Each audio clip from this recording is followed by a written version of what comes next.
Добро пожаловать в мой канал. J'ai jugé que le moment était venu de m'engager différemment, et d'ouvrir une nouvelle étape de ma vie, déclare Cécile Duflot. Je quitte la politique avec beaucoup de sérénité, j'ai pris ma part de l'engagement et des difficultés.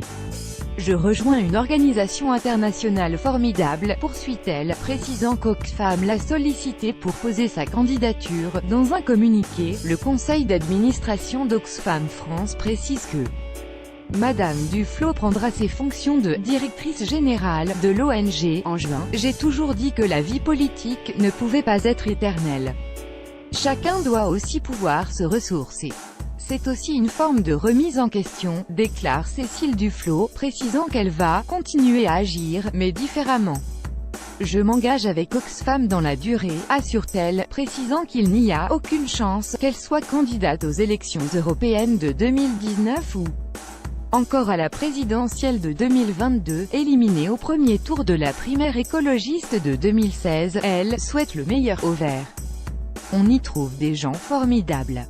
David Corman, le secrétaire national NDLR, par exemple, est un homme remarquable, honnête, vertébré, loyal et cohérent. Ses chantiers prioritaires à la tête d'Oxfam France seront le développement de l'organisation, le renforcement de l'impact de ses propositions, et l'intégration dans Oxfam International. Si l'on veut faire reculer la pauvreté et les inégalités, il faut agir politiquement au sens noble du terme, dit-elle, questionnée sur le scandale sexuel qui a secoué l'organisation en Haïti. Madame Duflot rappelle être engagée de longue date contre les violences faites aux femmes.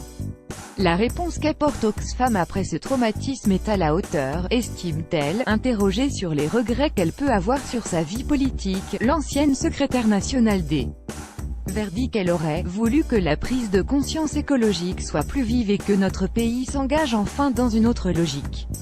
Je suis aussi très inquiète de la montée de la parole et des actes de haine raciste et antisémite dans mon pays. Oxfam France est composée d'une équipe de 42 personnes, forte du soutien de près de 700 bénévoles, et dotée d'un budget annuel de 4 millions d'euros, indique l'ONG dans son communiqué. Claire Ferrenbach, actuelle directrice générale d'Oxfam France, salue l'arrivée de Cécile Duflot, une femme connue et reconnue pour son courage politique et pour son engagement en faveur de la lutte contre le changement climatique, les inégalités et les droits humains en général.